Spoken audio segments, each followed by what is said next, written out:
Bonjour chers frères et sœurs en Christ. Bonjour chers frères et sœurs, croyant en Dieu. Je voudrais attirer l'attention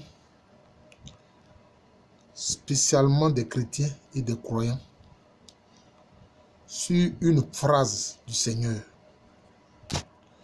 Quand le Seigneur parle, il ne faut pas avoir une mauvaise compréhension de ce qu'il dit. Il a eu à traiter Satan du prince de ce monde. Et comme le Seigneur a dit que Satan est le prince de ce monde, d'autres ont compris de ce monde terrestre. Ce monde dans lequel nous, les êtres humains, nous vivons. Or, non. S'il en était ainsi, pourquoi on dirait que Dieu, le Seigneur, est le Seigneur du ciel et de la terre? Hein? On ne pourrait pas dire cela.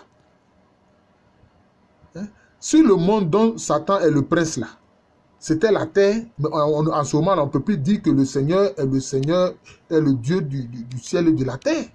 Qu'il est le Seigneur du ciel et de la terre. Donc, il faut avoir une bonne compréhension de la parole de Dieu. Dieu ne se contredit jamais. Dieu ne se contredit jamais dans sa parole. Et il veille sur sa parole pour l'accomplir. Quand on dit que Satan est le prince de ce monde, c'est le monde des ténèbres. Il est le prince de ce monde des ténèbres. C'est ça qu'il faut comprendre. Le monde du mal, le monde du meurtre, le monde du crime, le monde blasphématoire, le monde qui s'oppose à Dieu, le monde qui rejette les pensées de Dieu, le monde qui rejette les paroles de Dieu, le monde qui s'oppose à la volonté de Dieu. C'est de ça qu'il s'agit. Satan est le prince de ce monde des ténèbres. Il n'est pas le prince de ce monde de la terre, non. Celui qui est le Seigneur du ciel et de la terre, c'est Dieu lui-même. Dieu unique, Père, Fils et Esprit Saint.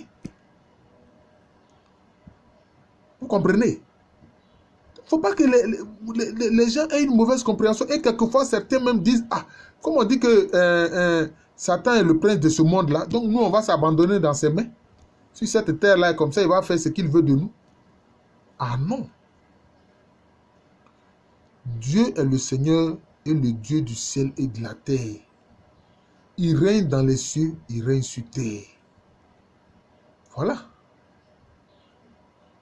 C'est pour ça que Christ, dans sa prière, le Pater Noster, notre Père, dit que ta volonté soit faite au ciel comme sur la terre. Voilà. Parce qu'effectivement, sur la terre, il y a des êtres humains qui, eux aussi, consciemment ou inconsciemment, n'obéissent pas à la volonté du Père. Parce que quelquefois, même, ils ne la connaissent même pas. Quelquefois, ils ne connaissent même pas la volonté de Dieu sur les questions, sur des situations qu'ils vivent. Ils ne savent pas quelle est la position de Dieu. Parce qu'ils ne demandent pas ça au Saint-Esprit. Ils ne demandent pas ça au Saint-Esprit. Ils veulent régler ça avec eux-mêmes, leur propre intelligence. Et ils échouent. Donc, quand on dit que Satan est le prince de ce monde, c'est le prince de ce monde des ténèbres, mais pas de la terre, non. Et même, j'ai fait une vidéo. J'ai fait une vidéo pour dire que quand le Seigneur Jésus-Christ est mort là, sur la croix, là, avant de mourir, il a rendu son esprit au Père. Il a dit, Père, en tes mains, je remets mon esprit. Et son corps reposait dans la tombe que Joseph d'Arimathie, son disciple, a mis gracieusement à sa disposition. Mais son âme est descendue aux enfers pour aller prendre aux enfers la clé de la mort et du séjour des morts dans la main du diable. Même, cela veut dire que même dans les enfers, là, le diable n'a pas d'autorité là-bas. Le diable n'a plus d'autorité depuis que l'âme de Jésus-Christ est descendue aux enfers pour aller prendre la mort et la clé du séjour des morts de la main du diable. Là. Le diable n'a plus d'autorité dans les enfers. Vous comprenez? C'est Jésus-Christ qui a autorité là-bas. Et c'est depuis ce temps-là qu'il est le Seigneur des vivants et des morts. Il faut bien comprendre la parole de Dieu. Il faut bien comprendre la parole de Dieu. Mais Satan, lui, demeure le prince du monde des ténèbres. C'est ça. Le monde qui s'oppose à la volonté de Dieu. Évidemment, ce monde-là côtoie le nôtre parce que nous le voyons.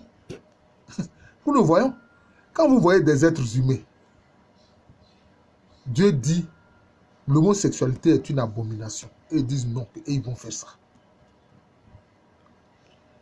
Et ils illégalisent ça. Même aujourd'hui, quand tu critiques l'homosexualité, il y a des pays où on te met en prison. Comme si ce n'est pas une opinion que tu as exprimée, mais c'est une opinion. Je peux dire que, par exemple, moi, je n'aime pas la viande de cheval. Ou bien moi, je n'aime pas, comment on appelle ça, la sucrerie. Je n'aime pas les sodas. Je vais être condamné pour ça parce que j'ai dit que je n'aime pas les sodas, je n'aime pas la sucrerie, que je n'aime pas la viande de, je ne sais pas moi, de cheval, ou de chien, ou de porc. Mais ça veut dire quoi? Aujourd'hui, dans certains pays, dès que tu critiques l'homosexualité, on te met en prison. Comme si tu as commis un délit, alors que c'est une opinion que tu as exprimée. Tu as une opinion que tu as exprimée. Donc, la liberté d'expression n'existe plus, quoi. Donc, vous comprenez que, voilà, le monde des ténèbres dont nous parlons là, dont le diable est le maître là, est le prince là, c'est ça. Hein? Cette histoire de communauté LG, je sais pas quoi là, lesbienne, gay, etc. Bon, je sais même plus. Lesbienne, gay, transsexuel, etc. Bisexuel. Mais quand tu critiques ça, ces gens-là, on t'arrête, on te met en prison. C'est-à-dire qu'il n'y a même plus le droit d'expression. Donc voilà ce monde des ténèbres-là, qui côtoie notre terre, c'est ça. C'est ça qui est le monde des ténèbres. Le monde où les gens s'opposent à Dieu. Mais vous regardez dans beaucoup de médias, dès que tu parles de Dieu, tu parles de la foi. Quelle que soit la foi que tu exprimes, que tu sois chrétien, musulman ou juif, etc. Mais les gens ridiculisent la foi. Parce que c'est un monde des ténèbres qui veut s'opposer à Dieu. Et ce monde-là côtoie notre terre. Mais sinon, la terre, c'est le Seigneur qui est le Seigneur du ciel et de la terre. Cette terre n'appartient pas au diable. Ce n'est pas lui qui l'a créée. Lui, il est le prince du monde des ténèbres. Du monde qui s'oppose à Dieu. Voilà. Du monde de l'antichrist. C'est ça. Vous voyez? C'est ça.